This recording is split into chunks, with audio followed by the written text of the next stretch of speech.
إلى حضرة النبي المصطفى سيدنا ومولانا محمد صلى الله عليه وسلم شيء لله والفاتحة.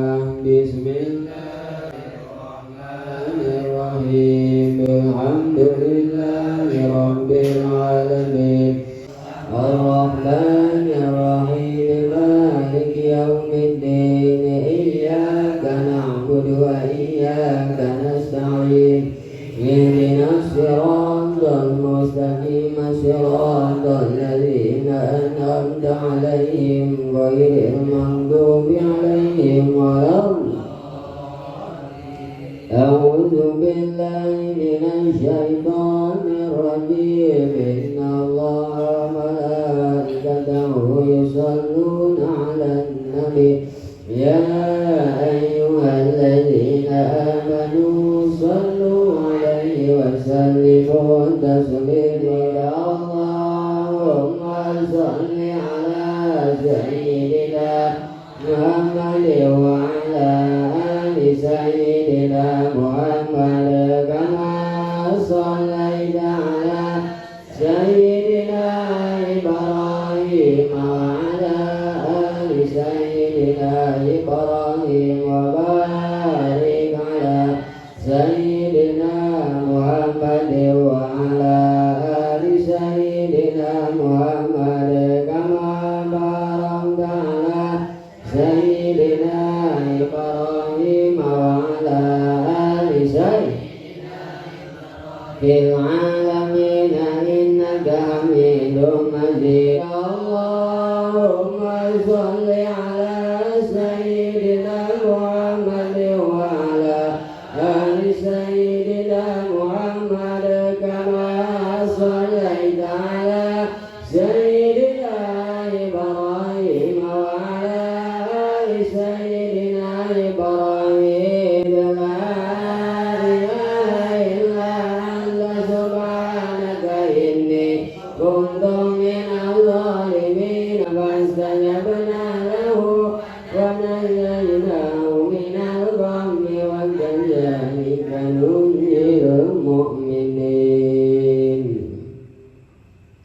اللهم صل وسلم على سيدنا محمد في الأولين والآخرين وبارك وسلم. ورضي الله تعالى عن سادتنا أصحاب سيدنا رسول الله أجمعين آمين يا رب العالمين. اللهم اجعل صلواتك وبركاتك على سيد المرسلين وإمام المتقين وخاتم النبيين سيدنا ومولانا محمد عبدك ورسولك إمام الخير وقائد الخير ورسول الرحمة. اللهم بارك المقام المحمود الذي ينبت فيه الأولون والآخرون برحمتك يا أرحم الراحمين. اللهم مالك الملك تؤتي الملك من تشاء وتنزع الملك ممن تشاء وتعز من تشاء وتذل من تشاء بيدك الخير إنك على كل شيء قدير. تولج الليل في النهار وتولج النهار في الليل وتخرج الحي من الميت وتخرج الميت من الحي وترزق من تشاء بغير حساب يا رحمن الدنيا والآخرة. ورحمهما تؤتي منهما من تشاء وتمنع منهما من تشاء. ارحمنا يا الله وارحمنا يا الله وارحمنا يا الله رحمة تغنينا بها عن رحمة من سواك واغننا بها ذلك عن حرامك. اللهم علمنا علما ننفع به وغفرك ونواهيك وارزقنا فهم النبيين وحفظ المرسلين وإلهام الملائكة المقربين. صل وسلم على جميع الأنبياء والمرسلين والحمد لله رب العالمين. أعوذ بالله من الشيطان الرجيم.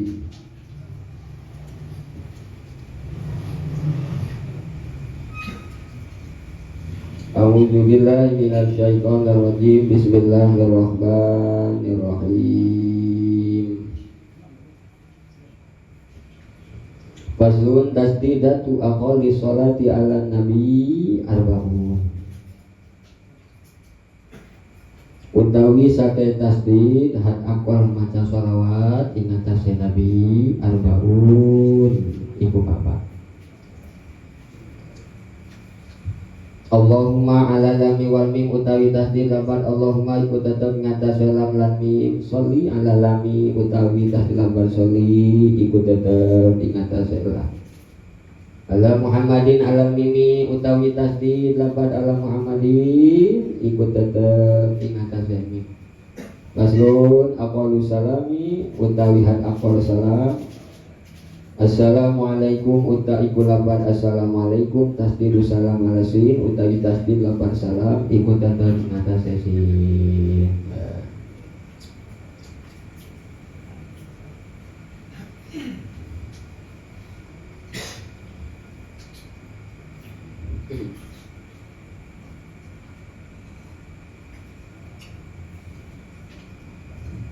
Alhamdulillahirabbil alamin.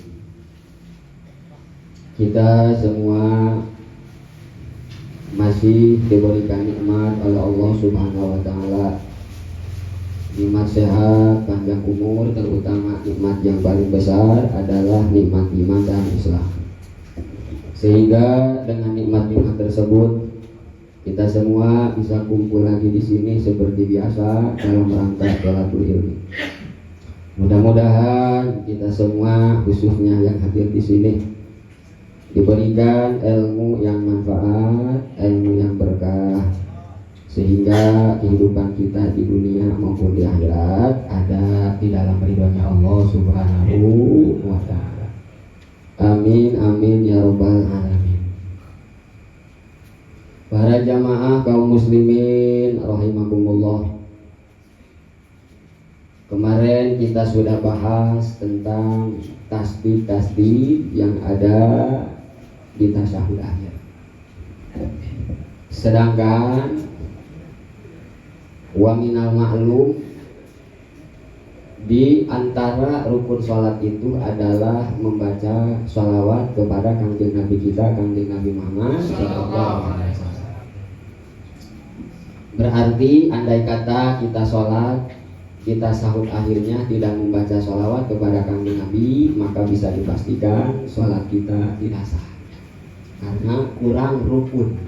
Ada salah satu kisah yang diceritakan oleh Syekh Utsman Al-Khabawi. Dulu ada seorang ahli soleh, begitu dia sholat, lepas tasawuf akhirnya dia lupa membaca sholawat kepada kanjeng Nabi.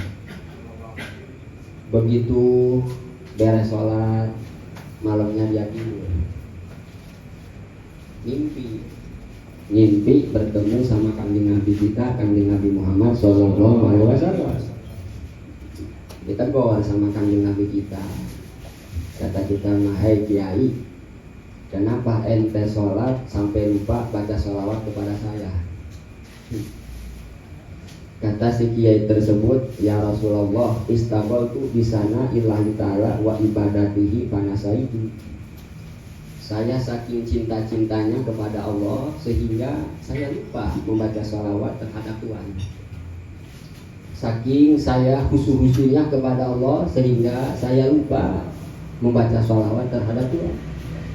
Kata kanjeng Nabi, gimana? Al-a'malu mauqubatun wa da'awatu mahbusatun hatta yusolli alaiya. Semua amal dan semua doa itu terjaga kecuali membaca sholawat kepada saya.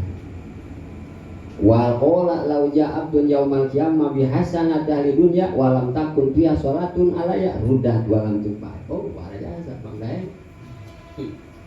Andai kata Bang Daeng rajin tahajudnya, rajin baca Qur'annya, sedekahnya pohara, tapi dia tidak pernah membaca sholawat terhadap kanjeng Nabi, maka seluruh amal ibadahnya tertolak. Karena yang nganterin amaliyah kita adalah sholawat kita kepada kanjeng Nabi Muhammad. Jadi nggak nyampe Bang Daeng. Jadi kalau ibarat ngirim barang mah, ngirim paket, berarti kan harus melalui kurir kan. Kita punya paket, tapi kalau nggak ada yang ngirimnya nggak bakalan nyampe paket ke pemiliknya. Otomatis ente Bang Daeng kudu nyewa Grab atau Gojek. Kalau memang barangnya banyak, lala mopek. Ente mau ngirim barang, terus yang dipesannya bokar, buat bisa marah-marah. Bukan parantinya lah. Tuh, jadi ada paranti-parantinya. Kalau kita order barang, ya kirimnya ya kurir yang biasa nganterin barang, model alamop. Nah, maka barang kita kalau memang ada si pengirimnya, pasti bakal nyampe terhadap si pengirimnya. Tuh, begitu dibuka ternyata barangnya reject, nggak dibayar. Nah, maka sama halnya dengan ibadah kita juga. Kalau mau datang ke Allah Subhanahu wa Ta'ala, diterima sama Allah, maka harus rajin baca sholawat kepada Kanjeng Nabi. Lantaran sholawat ini adalah kalau dibiaskan mah tidak pos paket anu dikirim ke sepemiliknya.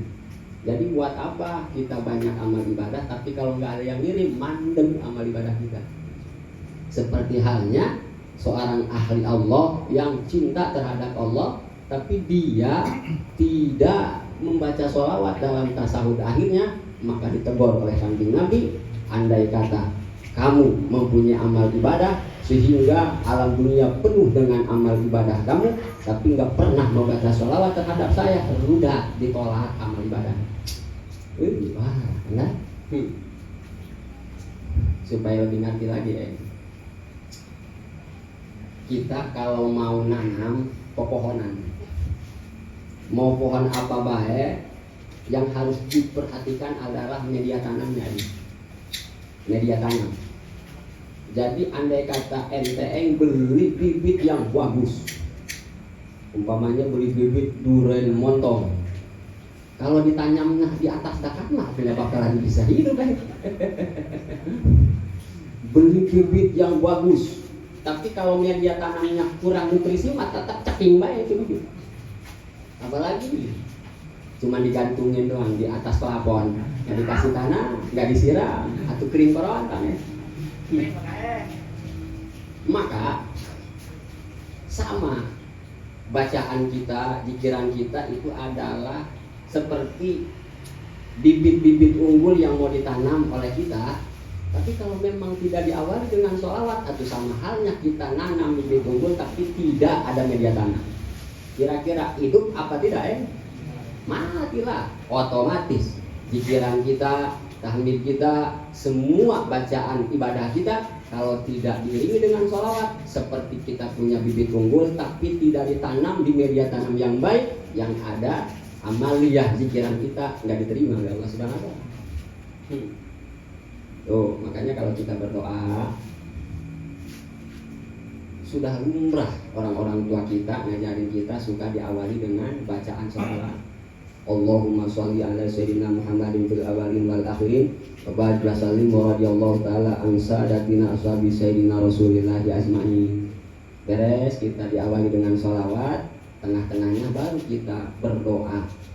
Mau doa apa aja itu mau doa selamat, mau doa naik kendaraan, mau doa minta kekayaan. Biasanya orang tua kita suka diawali dengan sholawat dan diakhiri juga dengan sholawat. Sholli wa sallim ala jamil anbiya wal mursalin walhamdulillahi rabbil alamin. Soalnya Imam Zainuddin Al-Malebari nyebutin dalam kitab Fathul Mu'in, adab-adaban kita berdoa diawali dengan sholawat dan diakhiri dengan sholawat. Bahkan termasuk sunnah berdoa diawali dan diakhiri dengan sholawat. Maka di mana Bapak Daeng berdoa langsung baik, Allahumma inna nas'aluka salamatan fid, nggak diawali dengan sholawat dan nggak diakhiri dengan sholawat, maka itu makruh terjadinya menurut Imam Zainuddin Al-Malebari. Berarti kalau makruh sangat dibendung oleh Allah Subhanahu wa Ta'ala, boroning diterima doanya, dilihat juga kakak.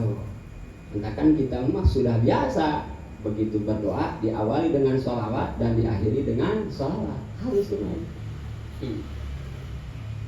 Entahkan belum kita mandi, mau ngaji aja mau ngaji nih, udah kita nih kan tadi awalnya baca sholawat dulu gitu kan, ntar akhirnya doa terus diakhiri dengan sholawat juga. Ini namanya ta'aduban supaya kita mendapatkan kesunahan. Lantaran kata Kanjeng Nabi, orang yang paling dekat dengan saya orang yang paling banyak berbaca sholawat gitu ya. Jadi usahakan perbanyak sholawat, terutama di malam Jumat. Katakan malam Jumat mah jangan sampai kosong baca sholawat kepada kanjeng Nabi kita, kanjeng Nabi Muhammad Sallallahu Alaihi Wasallam. Tuh, maka waktu saya selama mondok di Cilongok, wajib santri ba'da maghrib malam Jumat harus baca sholawat. Wajib hukumnya. Andai kata ada salah satu santri nggak baca sholawat malam Jumat, empang urusannya Bapak Dai. Asal pagi-pagi hari Jumat ada yang ke empang, wah ketahuan baca sholawat gitu. Terus sholawatnya sholawat apa? Bebas, yang penting baca sholawat. 4.444 jumlah sholawat keseluruhannya. Tuh, itu mau sholawat munjiat boleh, mau sholawat nariyah boleh, mau sholawat istighosah boleh, banyak sholawat. Mau sholawat Ibrahimiyah boleh. Cuman di antara 4.444 yang jadi raja sholawat itu adalah sholawat Ibrahimiyah. Makanya sangat dianjurkan sholawat Ibrahimiyah itu dibaca lepas tasawuf. Padahal kan kewajiban kita sholat, baca sholawatnya cuma nyampe wa ala sayyidina Muhammad. Cuman sunnah nyampe wa ala ali sayyidina Muhammad. Andai kata tasawuf nggak nyampe sampai wa ala ali nggak masalah, cuman nggak mendapatkan kesunahan doang. Tapi kata para ulama yang lebih afdol mah lanjutin pakai sholawat Ibrahimiyah. Sholawat Ibrahimiyah itu yang tadi kita baca ya. Ala sayyidina Ibrahim, ala sayyidina kama barak ala sayyidina Muhammad, ala sayyidina Muhammad. Kama barak ala sayyidina Ibrahim, ala sayyidina Ibrahim fil alamin innaka Hamidum Majid. Bahkan ada salah satu guru, andai kata kita pengen kenasibin ibadah haji, ibadah umroh, perbanyak sholawat Ibrahimiyah. Perbanyak sholawat Ibrahimiyah, insya Allah. Kalau kita memperbanyak sholawat Ibrahimiyah, ini salah satu hikmahnya bakal kenasibkan naik haji, bakal kenasibkan umroh. Tuh, ente main naik haji pengen, uang gak punya, baca sholawat Ibrahimiyah males, atau gimana? Tuh. Kecuali kalau ente memang males baca sholat Ibrahimiyah, minimal punya surat tanah, insya Allah cepat ya ente. Cuman balik dari Mekah tidurnya di mana? Bisain bantal kayak satu lah. Tuh.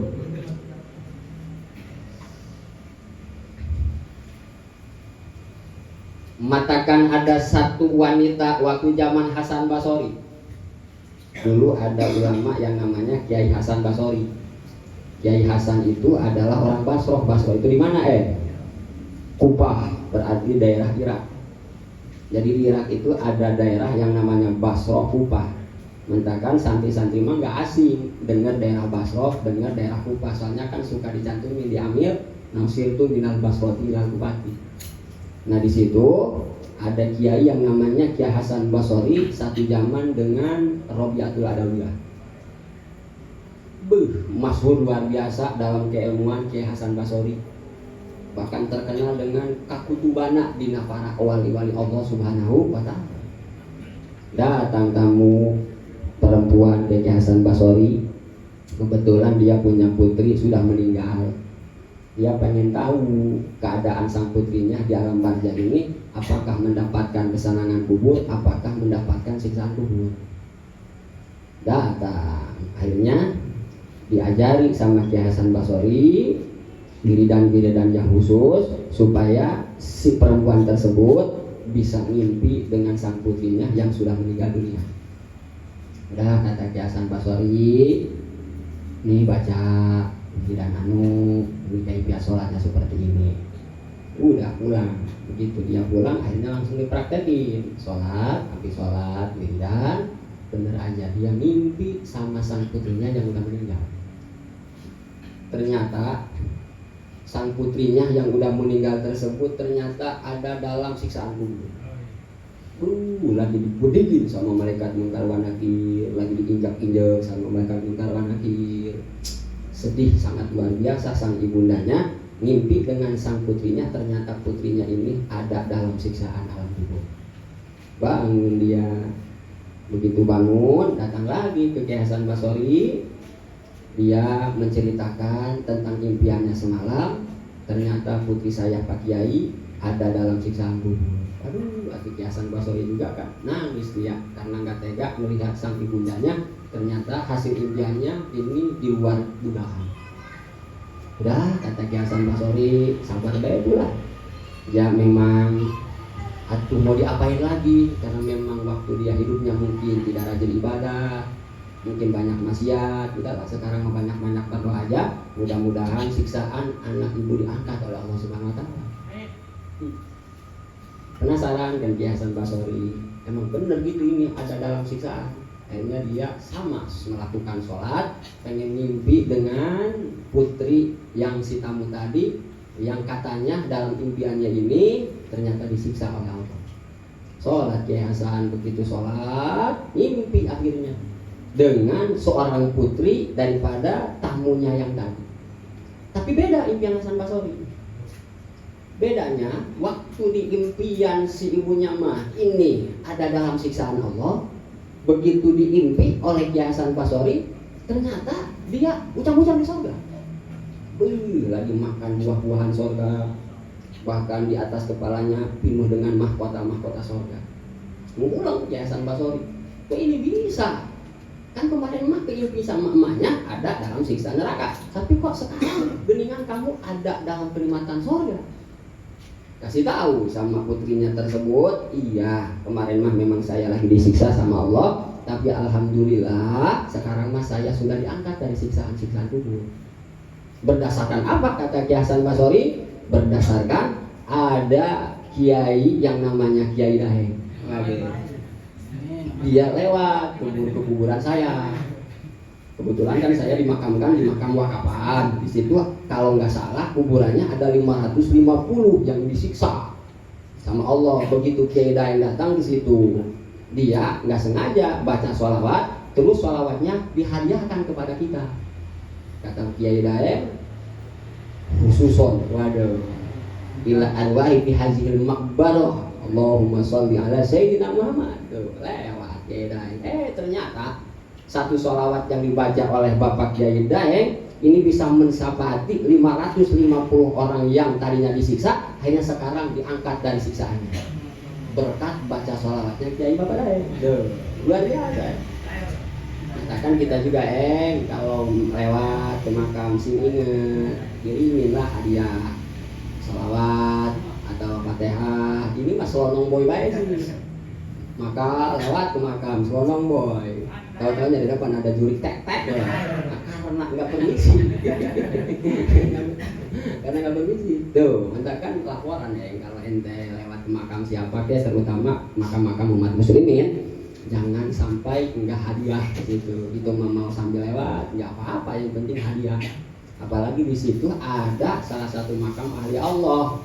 Usahakan ingat permisi supaya kita dapat berkah dari makam-makam tersebut. Kalau ke Makkah, ke Tanah Abang, jangan shopping doang Sing ingat kan di situ ada makam Habib Salim bin Sumer, pengarang kitab Sabinatul Najah yang kita sekarang haji hadrotin Habib Salim bin Sumer. Mau lewat lagi ke Banten, situ kan ada Syekh Maulana Hasanuddin Banten, walaupun gak mampir, ingat deh hadrotin gitu.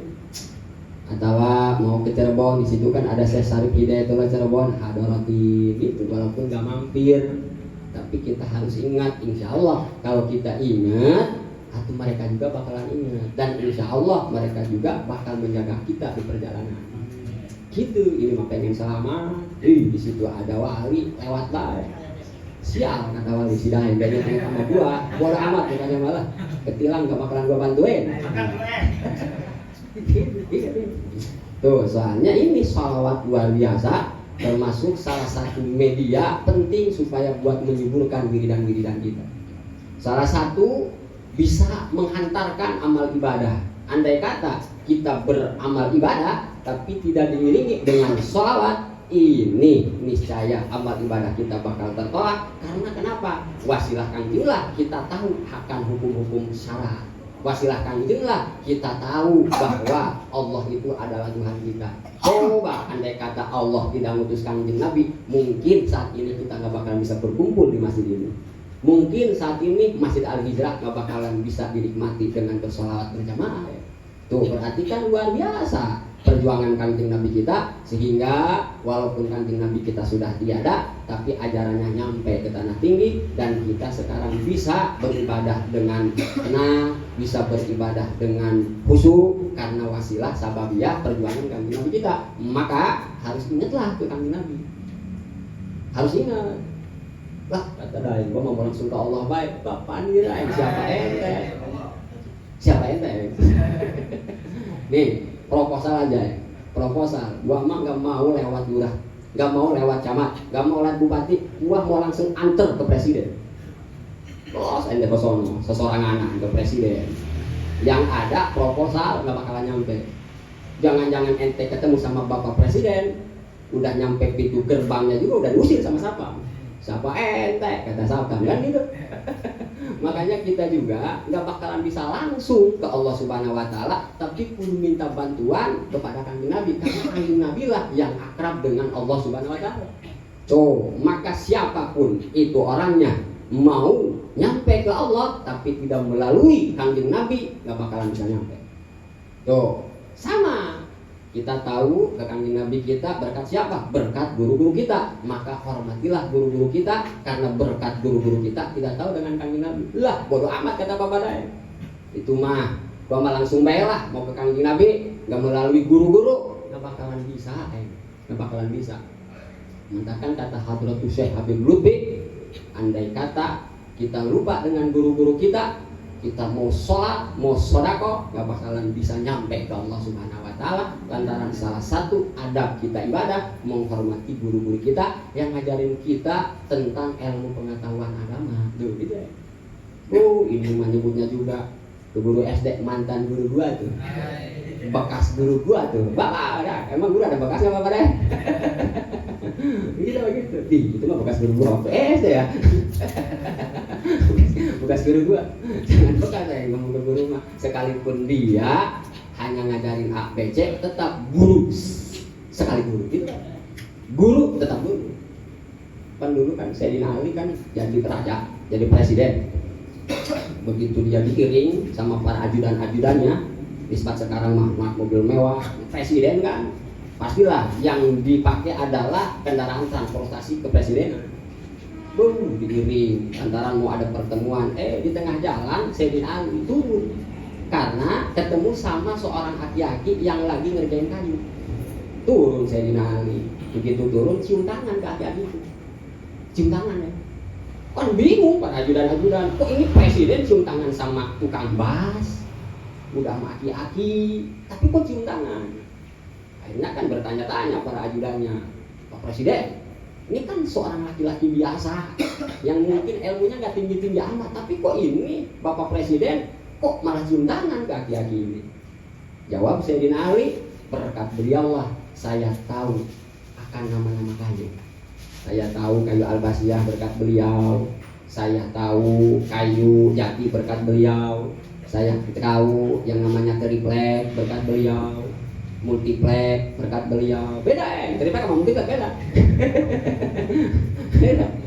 Tuh saya tahu ada kertas HPL, ada kertas takosit, ada wallpaper berkat beliau. Berarti kan dia mengajari saya tentang ilmu kayu, mengajari saya tentang ilmu bangunan, maka itu adalah guru saya. Maka wajib saya untuk menghormati. Sayyidina Ali Qaraja mantakan dijadikan Amirul Mukminin dan dijadikan menantu seorang nabi karena adab akhlak beliau yang luar biasa, tidak membedakan mana guru mana guru. Apalagi guru alif fathah, alif kaswai, itu makan yang ngasih tahu kita mana alif lempeng, mana alif bengkok. Soalnya alif ada dua alif lempeng sama alif bengkok. Ente mah tanya kan alif lempeng kan? Ada alif bengkok. Alif bengkok mana cirinya ini? Yang rendah dulu aja. Ciri alif bengkok mah di mana kita ngelihat iya tapi nggak ada titiknya dua. Itu alif bengkok Model hubela, kan hubela h b lam kan di belakangnya ada ngerengkol. Bukan iya itu alif, cuma alifnya alif bengkok. Soalnya alif maksuro itu. Kita makan tahunya itu adalah iya bae. Makanya suka diciriin sama ulama kita kalau iya mah ada titiknya dua, kalau alif mah nggak ada titiknya walaupun bengkok. Mantakan alif itu ada dua rupa, ada alif lempeng, ada alif bengkok. Kata Bapak Deng baru tahu ada alif bengkok. Ya emang kenyataannya seperti itu ya. Asal nggak ada titiknya dua, itu namanya alif bengkok yang disebut oleh para ulama alif nahwu adalah alif maksurah, model alif yang ada di lafaz hubla. Contoh rendahnya. Padahal ada ya yang nggak ada titik duanya, model dimyati tuh. Itu iya, tapi nggak ada titiknya. Cuman biasanya alif bengkok mah nggak ada titik duanya. Walaupun memang ada, iya nggak dikasih titik dua. Tuh.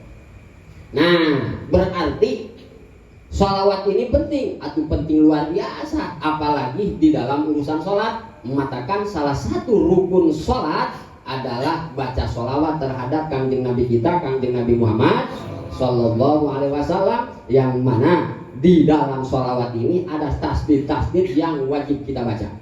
Andai kata nggak dibaca, berarti kan cacat baca sholawatnya kita. Dimana cacat, otomatis bisa mengakibatkan sholat kita nggak bakalan sah. Tuh, simpaseng baca sholawatnya supaya kami Rasulnya kan bunga. Ternyata bacaan sholawat kepada yang bagus luar biasa. Akhirnya kan nggak tampi sama kami Rasul. Coba baca sholawatnya yang cacat mah. Jangan-jangan kami Nabi kita aja dikasih sarung bolong, buat apa? Dikasih handphone mati total, buat apa? Tapi kalau dikasih handphonenya yang bagus, sarungnya yang mereknya BHS, kan tampil luar biasa.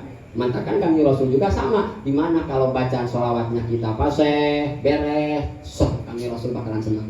Tapi kalau baca sholawatnya pelayak-pelayak, itu berarti kan kami Rasul nggak suka dikirimin dengan sholawat yang bagus. Mantakan yang beres baca sholawatnya. Tasdid-tasdidnya perhatiin, makhorijul hurufnya perhatiin. Jadi baca sholawat itu seperti berbeda kayak baca Quran aja, marona. Nah, di sini dijelaskan oleh Habib Syarif bin Sumer, tasdid dalam bacaan sholawat itu ada 4. Kalau kita baca sholawatnya menggunakan bacaan sholawat had akol. Soalnya baca sholawat hakol mah cuma segini doang juga cukup dalam sholat. Allahumma sholli ala Muhammad. Assalamualaikum warahmatullahi wabarakatuh. Assalamualaikum warahmatullahi wabarakatuh. Segitu kan baca salawat mah. Allahumma sholli ala Muhammad. Tuh. Enggak masalah ya. Kalau ente mau buru-buru sholat tuh segitu baik lah baca sholawatnya. Berarti cuma 4 doang. Kalau kita baca sholawatnya cuma Allahumma sholli ala Muhammad ya. 1 tahdid Allahumma ala lam wal mim. Atas lam dan mim Allahumma. Tuh. Mim itu kan dapat tukar dari iya, asal nama ya Allah sholli ala Muhammad. Menurut ilmu Arabia bisa diganti ya, kalau nempel di lafaz Allah diganti pakai mim. Jadi ya Allah itu bisa dibaca Allahumma sholli ala Muhammad. Tuh, sholli ala Muhammad. Sholli ada tasdidnya di situ, wahidun wa huwa ala lam.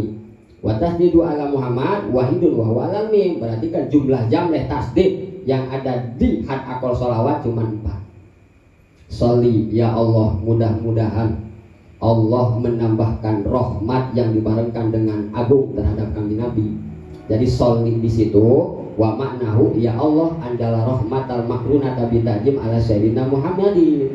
Jadi makna sholli di situ adalah rahmat. Matakan guru-guru kita suka ngemanain sholli di sini adalah moga-moga menambahkan rahmat. Jadi sholli ini tergantung sumalendehnya, tergantung diisnadkannya kemana. Kalau diisnadkannya ke Allah, berarti sholahnya adalah bimana rahmat. Sholallah, moga-moga memberikan rahmat. Tapi kalau sholahnya ini disendehkan terhadap malaikat, berarti kan pangampura. Sholal malaikat, kan kadang-kadang kita suka nemuin kan, itu maknanya beda, bukan rahmat, tapi mudah-mudahan Allah memberikan maghfirah, kata malaikat gitu.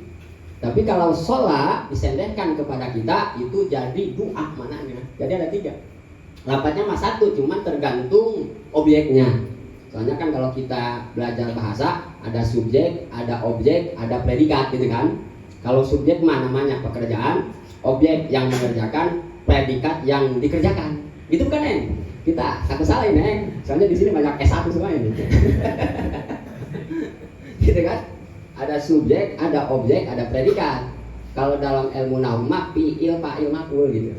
Fi'il, fa'il, maf'ulnya ini kan soal fi'il, pekerjaan. Ini tergantung yang mengerjakannya. Kalau yang mengerjakannya Allah, berarti kan jadi rahmat maknanya. Tapi kalau yang objeknya ini adalah malaikat, berarti jadi maghfirah. Kalau objeknya adalah umat Kanjeng Nabi Muhammad kita, berarti kan ini robah maknanya jadi doa. Gitu ya.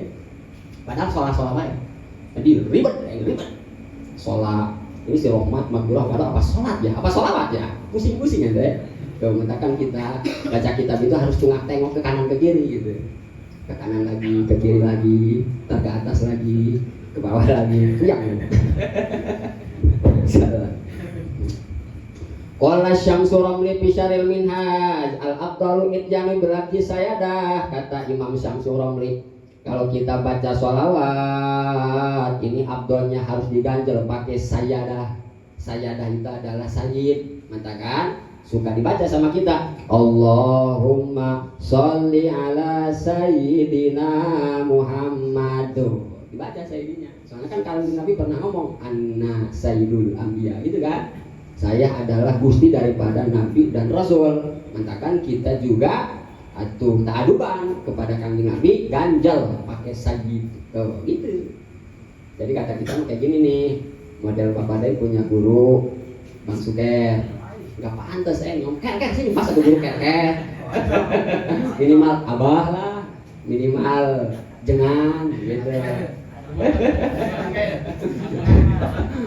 Jadi harus ada panggilan adab ke guru teh ya. Karker bae.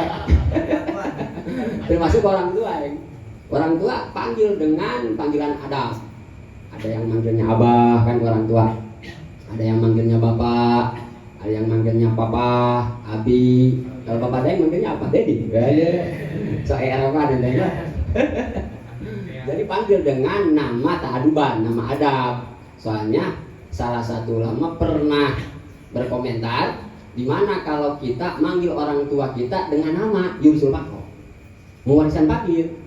Umpamanya Bang Jaid punya bapak Bakar, Kar, saya minta duit. Nah, itu kan bagus ya.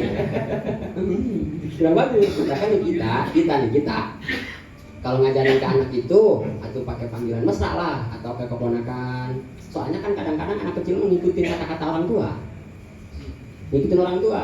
Soalnya ada di rumah dia punya bibi, cuman dia nggak pernah gitu nyebutin ke keponakannya, sini punya bibi enggak, pakai nama dia baik. Namanya kan umpamanya Memuna, sini punya Mun, sini atau dia juga namanya Mun baik. Mun baik. Karena nggak dididik sama orang tuanya. Akhirnya kan kebiasaan keponakan bukan manggil bibi, manggil nama baik. Gitu kan? Tuh, termasuk adik kakak juga sama ya. Ini mah ke kakak udah kayak teman baik deh, Mas. Ini punya gua lu tuh. Mentang-mentang satu pantat ya. Tetaplah abang nyebutnya, walaupun dia itu ya abang kita kan. Karena dia yang lahir duluan sebelum kita. Tuh, makanya ini banyak. Di antaranya salah satu ulama berkomentar, kalau kita nyebutin nama ke bapak, nama aslinya ini Yursul Bakor. Kurang berkah kehidupan kita. Nah, kita kan termasuk Kanjeng Nabi kita juga, kalau mau berkah kehidupan kita, ini kata Imam Syamsu Ramli yang berkomentar dalam kitab Syarah Minhaj, afdalnya harus pakai sayyid. Sayyidina Muhammad, gusti kita adalah Muhammad. Kalau kita baca Allahumma sholli ala Muhammad, ini kan kurang adab. Gimana kalau kita ijazah di guru kita nggak pakai sayyid? Beda lagi, awas. Beda lagi. Udah guru kita bacaan salawatnya sallallahu ala Muhammad, gitu kan? Guru kita nggak pakai sayyid ya kan? Karena memang ijazah dan gurunya juga seperti itu. Nah, itu mah beda lain cerita. Karena mungkin bukan dia nggak tahu diganjel pakai sayyid, tapi kan kadang-kadang dia tabarukan terhadap lafaz yang dibaca oleh sang gurunya. Gitu. Soalnya kalau kita udah ijazah, ada tabarukan lafaz. Gurunya baca seperti itu tapi nyampe ke Kanjeng Rasul. Makanya diturunin bacanya seperti itu, nggak masalah. Karena memang sudah ditajribah oleh guru-gurunya dengan bacaan seperti itu, tapi nggak masalah. Kemudian yang didongengin sama guru kita kan, ada salah satu wali diajarin sama gurunya, kalau pengen bisa terbang baca katanya Bismillahirrahmanirrahim, gitu kan? Dah, kalau kamu pengen bisa terbang baca Bismillah, bacakan sama wali itu Bismillahirrahmanirrahim, terbang. Tuh.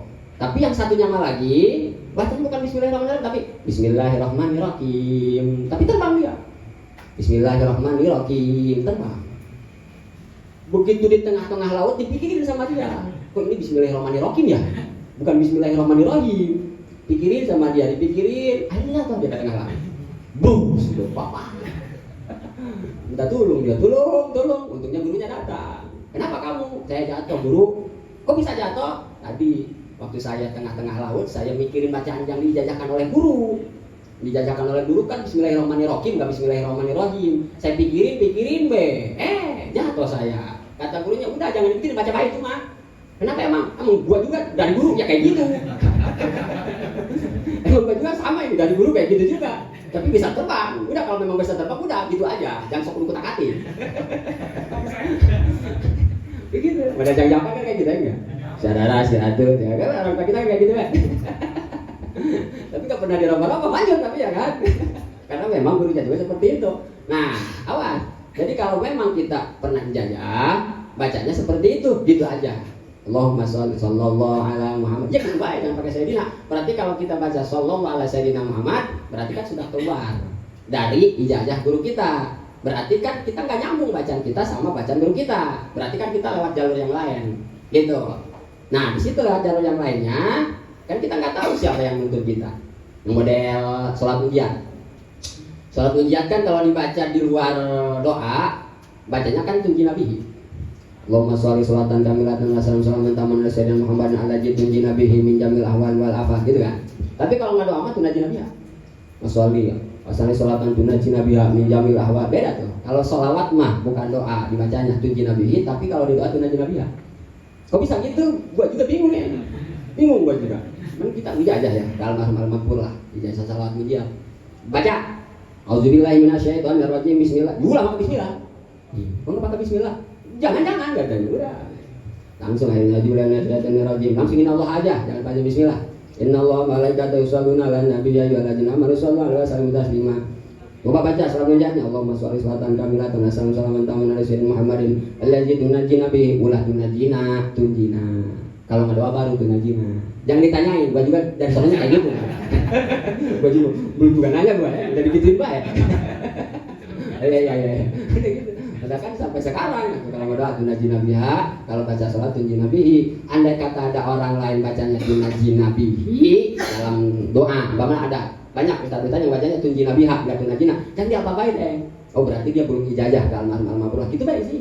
Cuma kadang-kadang ribut gara-gara itu tunjina ini tunajjina tuh. Tunajjina. Tentunya meribut ustaz. Gara-gara tunjina sama tunajjina udah biarin baik. Dia kita yang penting dia mau baca sholawat gitu baik sih. Ini mah kadang-kadang hanya hal sepele seperti itu ribut. Pemonyong-monyong tungtungnya mah. Itu mah pakai sayin, itu mah enggak. Intinya mah pemonyong-monyong, udah biarin baik dia pakai sayin. Oh berarti dia punya guru mungkin. Kita nggak pakai sayin sallallahu ala Muhammad. Ya memang guru kita jelas gitu baik. Nah, cuman kalau di sholat mah kata Syamsul Ramli dalam kitab Syarah Minhaj, Abdullah pakai sayin aja. Allahumma sholli ala sayyidina Muhammad. Soalnya an-nabiyya al-idyanu bima umirna. Soalnya kita diperintah oleh nabi kita supaya baca sayyid dalam sholat mah. Wajadatul ikhbar bil wakilaji wa adab bahwa Abdul bin Tarkihi. Bahkan pernah kan kaki nabi kita ngomong anna sayyidul anbiya wal mursalin. Makanya kita pakai itu ikhbar tuh ya. Sebenarnya mah insya'iyah fil mana. Artinya insya'iyah fil mana kayak gini. Kanjeng Nabi menceritakan bahwa dia itu adalah Sayyidul Anbiya, ana Sayyidul Anbiya wal Mursalin, saya Gusti Abdul Mursalin. Ceritakan kan, menceritakan. Tapi begitu diteliti oleh para alim ulama ternyata dalamnya insya'iyah perintah kepada kita, maka kalian juga harus Sayyidina Muhammad, gitu maksudnya. Tuh, katakan bima ubirna wajiyadatul ihbar bil waqi' alladhi wa adab. Itu adalah adab bahwa Abdul min tarkihi lebih abdul kita baca Sayyidina Muhammad daripada Muhammad. Tuh, katakan baca aja kita. Soalnya kan ada tuh penganut sebelah. Yang pakai saya dia, ada di sononya. Udah jangan dilayan ya. Main ada gulung tangan bae. Lu dikit sama gua lah. Itu pusing. Nanti dia pusing, nanti dia suing. Gasongin kita ini enggak percaya dia, karena kan ulama. Gitu baik kan? Atuh kita mau ngapain lagi? Udah pengen ribut bela sama gua kayak gitu mah. Ada tuh penganut yang sebelah. Jangan pakai saya ini, Nabi enggak pernah kayak gitu. Udah pokoknya mau Muhammad bae. Gasongin kita ini enggak percaya. Terus dikasih tahu guru kita baca kayak gitu nggak percaya juga. Itu kan apa coba maunya ayo. Jual kita ajak ribut itu main juga. Tapi ente harus menang. Kalau kalah jangan ribut. Malu-maluin ente. Yo. Wa qala Suhaimedon wa la yuqalu imtisalul amri afdalu min al-adab. Tidak ada nurutnya terhadap perkara itu lebih afdal daripada adab. Li anna naqulu bil adab imtisalul amri wa ziyada. Wa zahiru anna Abdullah zikruhu bi ghairi nabiyina edon. Bahkan menurut kalau zahir Abdul nyebutin 8 sen itu bukan kanjeng Nabi kita aja, bahkan termasuk nabi-nabi yang lain juga. Ini Abdulnya pakai Sayyidina. Sayyidina Ibrahim, Sayyidina Adam, Sayyidina Nuh, Sayyidina Isa. Kata kalau mah sama nabi-nabi yang lain juga adabnya mah harus pakai Sayyidina. Gitu, jangan manggil kanjeng Nabi Isa, Isa. Kan saru ini, Isa Nabi apa Isa tukang ikan ini. Gitu ya. Jadi harus beda lah. Tuh. Masya Allah. Jadi sama dengan kita manggil guru kita, orang tua kita. Jadi kita harus adab, walaupun memang guru kita mah nggak ngajurin gitu kan, nggak nyuruh. Misalnya Bapak Deng punya guru Bang Suker, kan Bapak Deng mah udah biasa nyebutin abah, lantaran memang murid-murid yang lain juga kan abahin ke dia mah, gitu kan. Tapi nggak nyuruh, guru mah nggak nyuruh nyebutin abah, atuh nggak mesti disuruh Tuh, nggak mesti disuruh. Jadi itu mah adab kita kepada guru. Adapun guru nyuruh enggaknya itu mah bukan masalah lagi. Jadi jangan nyuruh. Tuh, atau kita nyebutnya Pak Kiai ke guru kita, itu nggak masalah. Pak Ustadz ke guru kita, Buya ke guru kita, atau Mama. Yang penting guru kitanya nggak mau disebut Mama, Buya, model Bahajin toh aja. Kalau ngobrol kita makan nyebutnya abah kan udah biasa, tapi beliau mah nyebutnya Mang Haji aja. Bahkan abah sepuh mah nyebutnya Mamang Be, Mang Haji gitu, karena memang nggak mau dibuya-buya, nggak mau dikiai-kiai. Bau giliran Bapak Daeng mah giliran nggak disebut abah, lu dusun lu dari murid, dari nyebut gue abah pacat dulu jadi murid gua. Jadi biarin murid kita mau menyebut kita apa dengan kata-kata adab. Yang penting kitanya jangan terlena dalam artian pengen disebut buya, pengen disebut kiai. Soalnya kalau kita pengen disebut buya, waduh berarti kan ada penyakit takaburnya di dalam hati kita Oh gitu. Apalagi kalau nggak disebut dokter andasnya terus jangan mau maju apa, udah parah berarti takaburnya. Masya Allah. Mana wa akmalu sholat ala nabi wa abdal wa sawan fi sholat wa kharidu wa kamana sholat dari karomli. Pang cakepnya baca sholawat di dalam sholat, pang sempurnanya baca sholawat di dalam sholat maupun di luar sholat. Allahumma sholli ala sayyidina Muhammad wa ala ali sayyidina Muhammad kama shallaita ala sayyidina Ibrahim wa ala ali sayyidina Ibrahim wa barik ala sayyidina Muhammad wa ala ali sayyidina Muhammad kama barakta ala sayyidina Ibrahim wa ala ali sayyidina Ibrahim fil alamin innaka Hamidum Majid. Itu pang cakepnya baca sholawat di luar sholat maupun di dalam sholat. Matakan suka dibaca-baca sama guru kita nalika mau mulai ngaji. Matakan kita juga di sini tabarukan asal mulai ngaji suka baca sholawat itu. Mudah-mudahan berkat ada kesamaan pengajian kita sama pengajian guru kita, ya kita dapat syafaat dari guru-guru kita gitu doang Tatimatun yusanu dua pada tasawuf akhir bimasya'a sunnah di dalam tasawuf akhir setelah membaca sholawat itu jangan waka-waka ulul salam Apa itu waka-waka? Apa yang waka-waka Jadi jangan langsung salam sunnah doa di situ. Mau doa apa di masa terserah ente. Mau ya goni enggak apa. Mau doa selamat di situ atau mau doa Gusti pengen kawin lagi ya enggak apa-apa, tapi jangan keras-keras. Batal lah. Gusti pengen kawin lagi.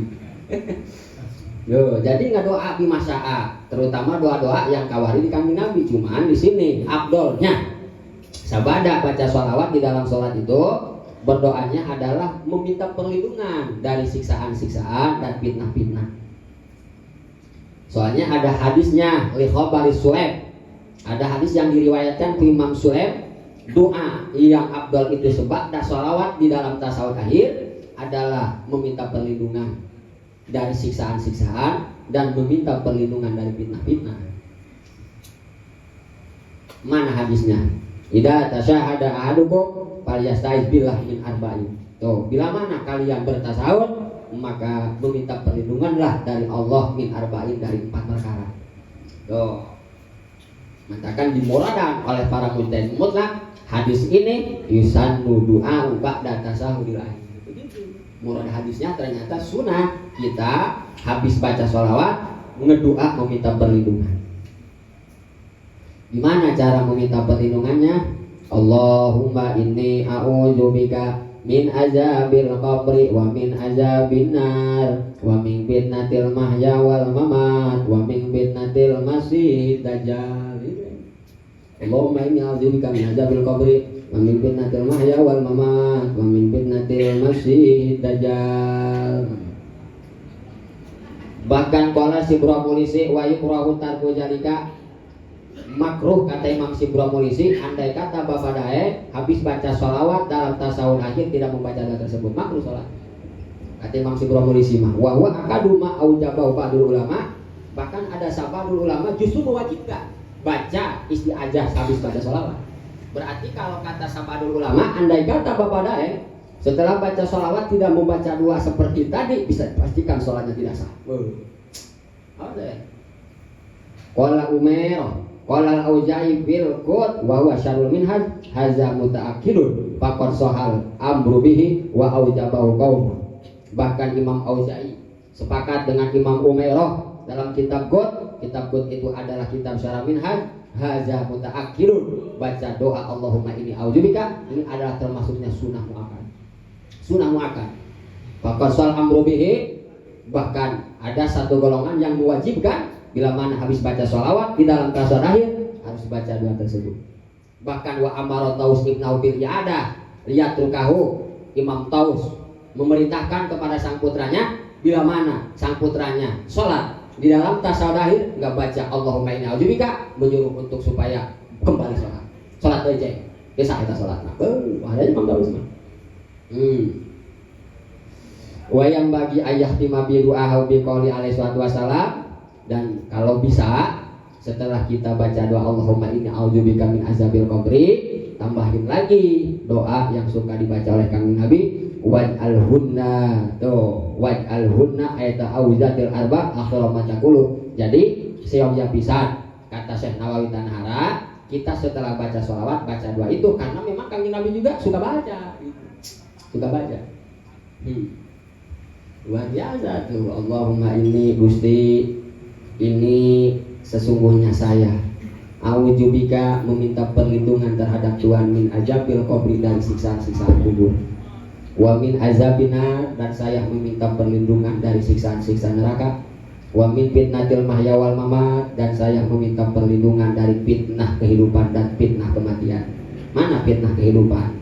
Dosa. Melakukan dosa itu adalah fitnah. Tidak mau ngaji itu adalah fitnah. Tidak mau sholat itu adalah fitnah. Matakan minta perlindungan ke Allah supaya kita diistiqomahkan dalam ibadah, supaya kita dijauhkan dari fitnah mahya. Fitnah mahya itu fitnah kehidupan. Terus sekarang mah zaman fitnah Sekarang fitnah itu udah masuk ke kamar Emang handphone bukan fitnah ini, fitnah. Karena walaupun memang di handphone itu banyak manfaatnya, tapi madaratnya juga banyak. Dari lagi asik lihat ceramah guru besar kita, dapat 5 menit ada iklannya yang dilihat. Itu kan fitnah fitnah kan. Wa min fitnatil masih dajjal, dan fitnah masih dajjal ini fitnah kubro mah. Kita harus minta perlindungan dari fitnah dajjal. Soalnya kalau kita udah mengalami zamannya dajjal, ini halimu luar biasa. Soalnya suatu saat di akhir zaman ini bakal datang dajjal. Sebelum datang dajjal, dada jalan gila yang datang dada jalan. Dan kalau sudah rengsek dada jalan, karena memang ini dihancurkan oleh Imam Mahdi. Soalnya ntar umat Islam di akhir zaman bakal terpojok. Tidak lama dipimpin oleh Kanjeng Nabi Isa, saking subur luar biasa zaman Kanjeng Nabi Isa, maka tanah begitu dipacul jadi emas. Tanah ini begitu dipacul jadi emas. Jadi subur kan, karena memang ini semua Islam semua dipimpin oleh Kanjeng Nabi Isa alaihissalam. Di mana kalau bumi sudah diduduki sama orang-orang yang anut kepada ajaran Allah, maka bakal disuburkan. Maka zaman Kanjeng Nabi Isa subur luar biasa karena tidak ada sedikit pun manusia yang menentang terhadap ajaran Allah. Oh, mentakan kalau kita pengen subur, kampung kita pengen berkah rumah tangga kita, harus nurut atas ajaran kanjeng Nabi kita. Tuh, ini mah sakadeng kampung kemalingan, kebakaran, dan sih pada mabok baik. Main slot lah. Tapi kalau nang aja bae masih luar lagi. Coba tuh sadar. Kadang-kadang pemimpinnya disalahin. Pemimpin lagi. Ente main slot mah gak disalah-salahin. Justru ente di mana kalau masyarakat sudah tidak mengendahkan terhadap ajaran Allah dan kanjeng Nabi Muhammad, maka bakal dikirim ini adalah pemimpin yang zalim. Itu Pak. Jadi pemimpin yang zalim itu ada karena memang masyarakatnya sudah tidak mengendahkan terhadap ajaran-ajaran Allah. Tuh, maka supaya pulih kembali kampung kita, supaya punya pemimpin yang adil dan jujur, kitanya harus tahu diri, ayo babarengan untuk mengikuti apa yang dikatakan oleh kanjeng Nabi kita. Gitu mau kedung-kedung, lurah tak, Bapak RT tak, ketua DKM-nya tak, nggak benar. Bapak sampai guru-guru udah benar kan sebenarnya mah. Emang bawa aja orang kayak guru gitu, jadi kita harus barengan, jangan saling menyalahkan dan jangan saling menuduh. Maka kita perbaikilah kehidupan kita masing-masing. Insya Allah kehidupan kampung kita, terutama negara kita, bakal disuburkan oleh Allah seperti suburnya entar di zaman kanjeng Nabi Isa. Meninggal kan Nabi Isa, begitu meninggal, namanya juga dikasih kesuburan, pesta lagi abok lagi. Nah gitu belah manusia mah. Di mana jembar kayak kehidupan, udah pokoknya mah rekreasi lagi. Tuh, mantakan kata Syekh Ahmad At-Taillah, cobaan yang paling berat di mana kita dikasih kelonggaran dunia oleh Allah. Itu cobaan yang paling berat daripada kita dicoba dengan kemiskinan. Lebih gampang kita menghadapi cobaan kemiskinan untuk beribadah daripada kita menghadapi cobaan dibere loh jinawi urusan dunia oleh Allah. Soalnya kalau sudah dikasih kelonggaran dalam urusan dunia, kadang-kadang manusia lupa akan Tuhan. Coba nih, andai kata ini bapak daeng ngaji baik malam berapa tuh buka duit, nggak punya. Coba kalau dia sekarang megang uang 1 triliun, mungkin nggak ada sendalnya di masjid, nggak ada. Oh jauh. Mungkin dia sekarang lagi enjoy kali di Malaysia, ntar teraknya di Thailand, makan siangnya di Eropa. Oh, orang-orang bayangkan kayak gitu. Makanya ini masjid banyaknya dihuni oleh orang-orang miskin seperti bapak daeng. Mengatakan orang-orang yang miskin, orang yang masuk duluan ke surga ya. Sehingga kanjeng Nabi Sulaiman setelah Nabi Rasul sudah masuk surga semua, 500 tahun kemudian Raja Sulaiman baru masuk surga. Oh, nabi-nabi yang lain udah menikmati surga ribuan tahun, kan Nabi Sulaiman baru datang. Kenapa? Karena banyak kekayaan yang dihisap oleh Allah Subhanahu wa taala. Coba orang bismillah, apa yang mau dihisap sama Allah? Ya Allah, apa yang mau dihisap coba? PCX nggak punya. Itu berarti kan hisabannya enteng. Mantakan menurut Syekh Ahmad At-Taillah, lebih entengan kita dikasih cobaan miskin daripada kaya, karena kebanyakan orang yang kaya tidak kuat atas cobaan kekayaan yang Allah berikan. Tidak kuat tuh. Soalnya dalam kemiskinan ini banyak poin yang luar biasa. Di antaranya hawa nafsu tidak tercumponi.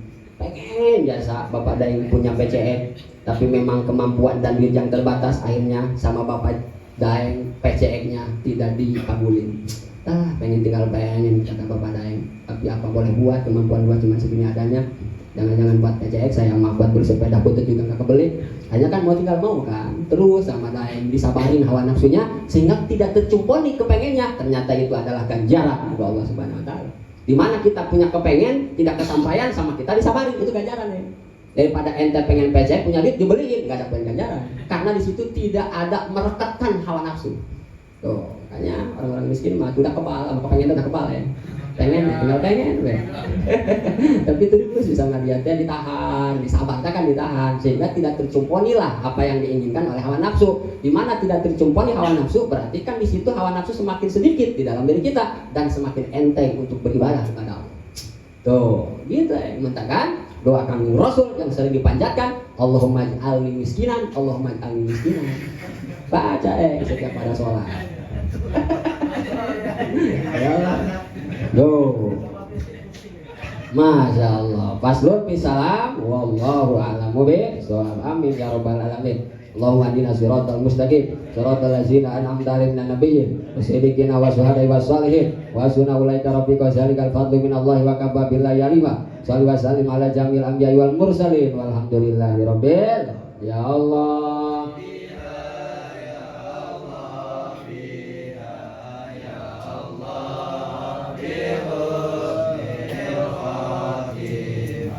Ya